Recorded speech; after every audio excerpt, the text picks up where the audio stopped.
మరి కథ చివరికి దాన్ని సెకండ్ పార్ట్ 2 చేసి ఇక్కడ ఇదంతా చేసేసరికి ఆయన ఇది ఇది ఇది ఇక్కడ ఉండడం అంటే మరి డైరెక్టర్ ఒకటి అనుకున్నప్పుడు హీరో ఇంకోలాగా చేస్తానన్నప్పుడు మరి ఏం చేస్తారు? ఇక ఆయన ఏం మాట్లాడలేక ఏం అనలేక సైలెంట్గా బయటకు వచ్చినట్టు అనిపిస్తుంది నాకు. ఇందులో ఈ నిధి అగర్వాల్ క్యారెక్టరైజేషను ఆమె ఫస్ట్ టైం ఒకలాగా ఉంటుంది, మధ్యలో ఆమె ఒక మోసగత్తే అని మనకి తెలుస్తుంది. అసలు మామూలుగా కాదులే సెకండ్ హాఫ్ అయితే నాయన అసలు ఇక అది చెప్పనవసరం చూడాల. మరి అంత ప్యాషను అంత ఇది ఉన్నప్పుడు పవన్ కళ్యాణ్ గారు దానికి ఒక మంచి కథ రాయించుకొని హిందూ ధర్మ పరిరక్షకుడుగా జాతీయ స్థాయిలో చేస్తే అద్భుతమైనటువంటి బాగా వెళ్ళే అవకాశం ఉంటుంది కదా. కొంతమంది బాలీవుడ్ యాక్టర్లను వాళ్ళని పెట్టుకొని చేయొచ్చు, ఏముంది. కథలు చాలా ఇప్పుడు రాసేవాళ్ళకి కరువు ఉన్నారా, తీసేవాళ్ళకి కరువు ఉన్నారా? ఆయన సినిమా అంటే డబ్బులు పెట్టేవాళ్ళకి కరువు ఉన్నారా? సో మొత్తం మీద అయితే ఆయన జంతు ప్రేమికుడు అయ్యిండు, వజ్రాల దొంగ అయ్యిండు, సూపర్ మ్యాన్ అయ్యిండు. ఈ సినిమాలో క్యారెక్టరైజేషన్స్ అన్నీ ఉంటాయి. తర్వాత ఇంకా ఎట్లా చెప్పాలంటే నిజాం రాజు ఆత్మగౌరవాన్ని కాపాడే వజ్రాల దొంగ అయ్యిండు. ఇంకా ఆడబిడ్డల ఆత్మగౌరవాన్ని కాపాడే అన్న అయ్యిండు. ఆ వజ్రాలు దొంగిలించి పేదవాళ్ళకి పంచే రాబిన్ హుడ్ అయ్యిండు. అబ్బో అసలు మామూలు షేడ్స్ కాదు, మల్టిపుల్ షేడ్స్ పెట్టారు ఇందులో. ఇక ఏది ఇది చేస్తే అప్పుడు ఆయనకున్న గుడ్ విల్కి ఇది పేరుకి ఇది బాగుంటుంది అనిపించింది అలా పెట్టేశారు.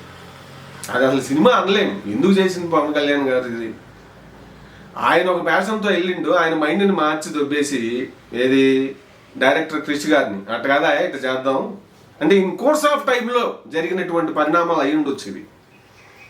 అదే పవన్ కళ్యాణ్ గారు పాలిటిక్స్లో రాకుండా ఆ కథను ఓకే చేసి ఉండి డైరెక్టర్కి ఫ్రీడమ్ ఇచ్చేసి క్రిష్ గారికి ఉంటే అది ఒకటే పార్ట్లో వచ్చేది, నీట్గా వచ్చేది, అద్భుతంగా ఉండేది అనేది నా భావన.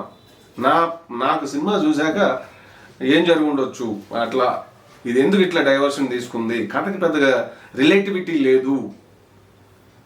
అసలు సెకండ్ హాఫ్ గ్రాఫిక్స్ అయ్యి అంత మరి డబ్బులు ఖర్చు పెట్టారు, అది చేశారు, ఎంత నాసిరకంగా ఉన్నాయంటే షార్ట్ ఫిల్మ్లకు కూడా మన వాళ్ళు ఇవాళ రేపు అవి వాడతలేదు. అట్లా గ్రాఫిక్స్ చూడాల్సి వస్తే మనం ఆ ఫిల్మోజీ ఫన్మోజీ చూస్తున్నాం కదా, నాగమణి అని వాళ్ళు వెబ్ సిరీస్ లాగా స్పెషల్ ఎపిసోడ్లు దయ్యాలు భూతాలు కోటలు అద్భుతంగా చేస్తున్నారు. ఆ మాత్రం కూడా లేవు సెకండ్ హాఫ్లో.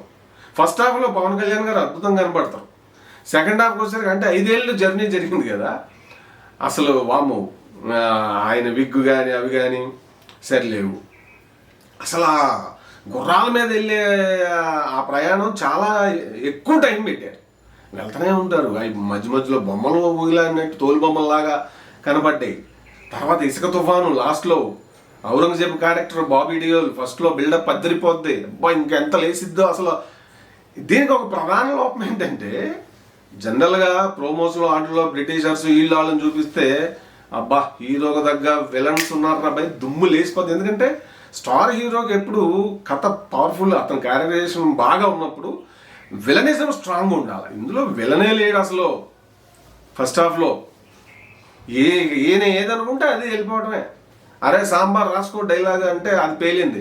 కానీ అదే స్టైల్లో ఇక్కడ అట్లా చెప్పుకుంటూ వెళ్తే ఆ డ్రెస్ వేసుకొని అది వేసుకొని అది పంటి కింద రాయిలాగా అనిపించింది నాకు, టు బి ఫ్రాంక్. అంటే అంత గంభీరంగా తీర్చిదిద్ది ఉంటే బాగుండేది.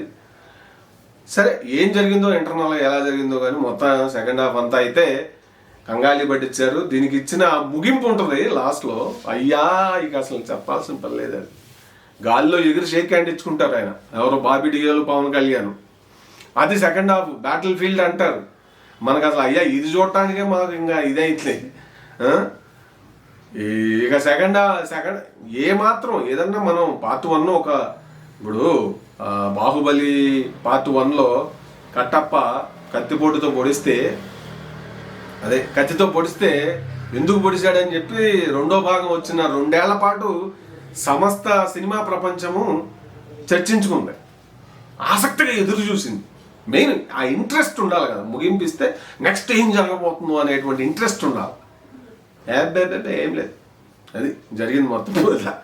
అసలు ఇది కేవలం పవన్ కళ్యాణ్ గారు ఆయన యొక్క ఈ సనాతన ధర్మం యొక్క పరిరక్షకుడుగా పెట్టి దీన్ని జాతీయ స్థాయిలో మరి హిందీలో కూడా రిలీజ్ చేశారు కదా, అక్కడ ఉండాలంటే మతం అయితే టచ్ అయింది కొద్దిగా అనే ఒక ఆలోచనతోనే ఈ సినిమాని ఇట్లా అంతా కిచిడి చేశారు అనిపించింది నా వరకు. ఫస్ట్ హాఫ్ అయితే ఓకే, చూద్దాం. అసలు అది నాకు తెలిసినంత వరకు సెకండ్ హాఫ్కి పెద్ద ఆసక్తి ఏమి లేదు. ఆయనకు కూడా సినిమా మీద ఆసక్తి పోయింది. ఇటువంటి ప్రచారం, సినిమాను ఒక ప్రచారంగా చూస్తున్నాడు ఇప్పుడు పవన్ కళ్యాణ్ గారు. సో అట్లా ఉన్నప్పుడు అది రక్తి కట్టదు. ఆయనకి ఏవైతే ఐడియాస్ ఉంటుందో అవి ఇట్లా చేయండి అట్లా చేయండి అంటే డైరెక్టర్లు ఏం చేస్తారు? సరే ఇట్లా జరుగుంటుంది 100% అంటే కాదు, కానీ ఆయన డైరెక్టర్ మైండ్ సెట్ కదా. హీరో కాకపోతే డైరెక్టర్ అయ్యేవారు ఆయన చెప్పిన మాటలేగా. మొన్న ప్రీ రిలీజ్ ఈవెంట్ అప్పుడు కూడా చూసాం మనం. నాకు నేను సూర్యంతా విన్నప్పుడు నేను చేయగలుగుతాయని అనుకున్న ఫైట్లు కానీ అవి కానీ కొంచెం ఇన్వాల్వ్ అయ్యి చేస్తాను, నేను కంపోజ్ చేస్తాను అని చెప్పి అన్నారు కదా. అట్లా మొత్తం మీద మనం ఈ సినిమా చూస్తున్నప్పుడు చాలా చాలా కలుస్తాయి. మళ్ళీ ఏ కలిసినా కూడా కథాగమనం ఏమి లేకుండా, దారి తెన్ను ఏమి లేకుండా అబ్బా అబ్బా అబ్బా అట్లా అనిపించింది నాకు. సో ఇది విమర్శించటం లేదా మంచి చెడు అట్లా మీరు చూసిన వాళ్ళు అది డైరెక్టర్ క్రిష్కి అప్పచెప్పి పవన్ కళ్యాణ్ గారు పూర్తిగా మనసు పెట్టి చేసి ఉంటే సినిమా గొప్పగా వచ్చుండేదేమో.